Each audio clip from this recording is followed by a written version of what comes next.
दोस्तों स्वागत है आप सभी का आपके अपने YouTube चैनल में। दोस्तों अपन जूनियर अकाउंटेंट की एग्जाम की तैयारी कर रहे थे। जैसा कि आपको पता है मैंने पिछले वीडियो डाला था जिसमें अपन सामान्य वित्तीय लेखा नियम के बारे में अध्ययन कर रहे थे।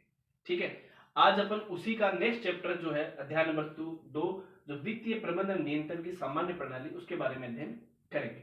ठीक है दोस्तों, मैंने 3 नियम आपको पढ़ा दिए थे। पहला नियम था उसमें कि प्रस्तावना, दूसरा था परिभाषा और तीसरा था कि विभागाध्यक्ष कार्यालय घोषित कर सकता है किसी भी राष्ट्रपति अधिकारी को। और 3 ख था, वो था कि विभागाध्यक्ष या जो कार्यालय घोषित किया है वो कार्यालय किसी भी राष्ट्रपति अधिकारी को आहरण और वितरण अधिकारी घोषित कर सकता है। उसमें नियम 4 बच गया था, वो ये था कि नियम 4 क्या था कि संदेहों का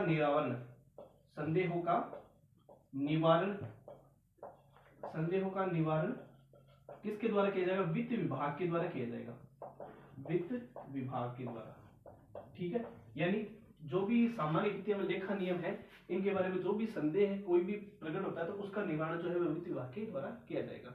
अब उसी से आगे अपन लेते हैं अध्याय नंबर 2 जो वित्तीय प्रबंधन नियंत्रण की सामान्य प्रणाली। इसके अंदर नियम 5वां जो आता है, अपने 4 नियम अभी तक पढ़ चुके हैं। ठीक है, तो 5वां नियम क्या कहते हैं कि जो धनराशि आती है, यानी जो धनराशि है, सो सरकारी धनराशि है, वह जो प्राप्त होती है हमें चाहे किसी भी माध्यम से, वह अविलंब राजकीय खाते में जमा की जाएगी। कहां जमा की जाएगी? अविलंब राजकीय खाते में। ये नियम 5 कहता है। ठीक है, सीधा सा क्वेश्चन होता है कि नियम 5 क्या कहता है? नियम 5 कहता है कि राजकीय धनराशि को अविलंब जो है राजकीय खाते में जमा कराना चाहिए। ठीक है, इसके अंदर छठा नियम की प्राप्त राशि, यानी जो भी अपन को धनराशि मिली है उसको या तो कहां जमा करेंगे? संचित निधि में। कहां जमा करेंगे? या तो संचित निधि में जो 266(1) में है, या लोक लेखा, जैसे भी स्थिति उसमें जमा कराया जाएगा। और इस राजकीय राशि का निर्धारण, संग्रहण व नियंत्रण रखा जाएगा। पर्याप्त रूप से क्या रखा जाएगा? निर्धारण, संग्रहण और नियंत्रण किया जाएगा इस राशि का। 8 का है कि ये जो राशि है ना, जो धनराशि में प्राप्त हुई सरकारी राशि, इसको आहरित यानी निकालने के लिए 3 सामान्य सिद्धांत बताए गए हैं। कितने सिद्धांत है? 3 सामान्य सिद्धांत, जिसमें पहला सिद्धांत ये कहता है कि वित्त विभाग की सहमति के बिना किसी भी राशि को नहीं निकाला जा सकता। ठीक है, कहीं भी इन्वेस्टमेंट नहीं किया जा सकता। दूसरा सिद्धांत कहता है कि तुरंत आवश्यकता होने पर सक्षम प्राधिकारी है ना, वो आदेश दे तभी उसको निकाला जा सकता है। ठीक है, और तीसरा कहता है कि ये जो बजट है वो लेप्स यानी व्यापगत होने के लिए, उसको बचाने के लिए उसको धन को निकालना नहीं चाहिए। ठीक है, ये 3 सामान्य सिद्धांत बताए कि इसमें 8 में। ठीक है, अब 9वां नियम क्या कहता है कि लोक निधि से व्यय करने के लिए आवश्यक शर्तें, ये नियम 9 कहता है। 10 कहता है कि वित्तीय औचित्य के स्तर, 10 का नियम क्या कहता है कि वित्तीय औचित्य के स्तर। 11 का कहता है व्यय का नियंत्रण, यानी जो भी व्यय है सरकारी राशि का, जिस प्रकार की व्यय होगा उसका नियंत्रण किस प्रकार किया जाए, नियम 11 कहता है। नियम 12 कहता है कि जो भी अनियमितताएं, छिज्जत और हानि हुई है, छल, उनके विरुद्ध आंतरिक जांच की प्रक्रिया जो है वह नियम 12 में बताई गई है। 13 में बताया गया भुगतान में देरी से बचें, यानी जो भी राशि का भुगतान होना है उसकी देरी से बचाने के जो उपाय है वो नियम 13 में बताए गए। 14 नियम कहता है कि लेखा संधारण के संदर्भ में कर्तव्य, क्या कहता है कि लेखा संधारण के संबंध में क्या क्या कर्तव्य है, वह नियम 14 बताता है। 15 बताता है कि कोई भी प्रमाण पत्र है, इस पे जो हस्ताक्षर करने वाला व्यक्ति है, हस्ताक्षर प्रत्येक हस्ताक्षर करने वाला अधिकारी है, उसकी व्यक्तिगत रूप से एक सीमा तक उत्तरदायी रहेगा, यानी जो भी प्रमाण पत्र वो साइन करता है वो उसका व्यक्तिगत उत्तरदायित्व है उसके प्रति। 16 कहता है विभागीय अधिकारियों के उत्तरदायित्व है। 16 क्या कहता है? विभागीय अधिकारियों के उत्तरदायित्व है। अब देखिए दोस्तों, 17 का नियम क्या कहता है कि ऑडिट द्वारा सूचना मांगना। क्वेश्चन जो वो सीधे सीधे पूछा जाता है कि ऑडिट द्वारा सूचना मांगना कौन से नियम है? नियम नंबर 17 में। 18 का कहते हैं संविधाएं, विभिन्न प्रकार की संविधाओं के बारे में इसमें बताया गया है। 19 का कहता है संविधाओं के सामान्य सिद्धांत, जो सिद्धांत है वो इसमें बताए गए 19 में। 20 का है हानियों की रिपोर्ट।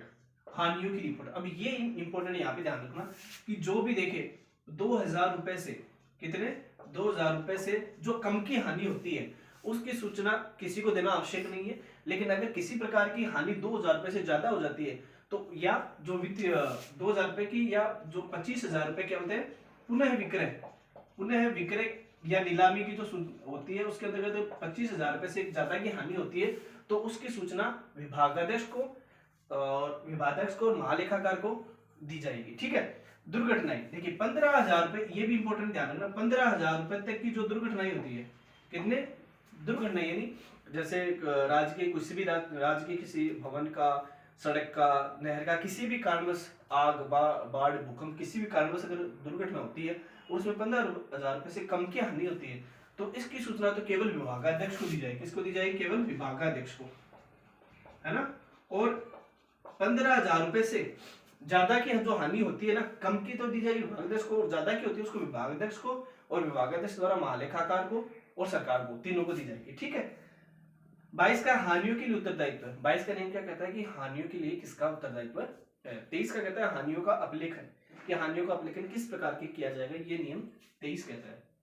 नियम 24 कहता है विभागीय विनियम, यानी जो भी नियम बनाए जाएंगे वह वित्त विभाग के द्वारा बनाए जाएंगे। ठीक है। 25 कहता है लेखा अधिकारियों के कर्तव्य और उत्तरदायित्व।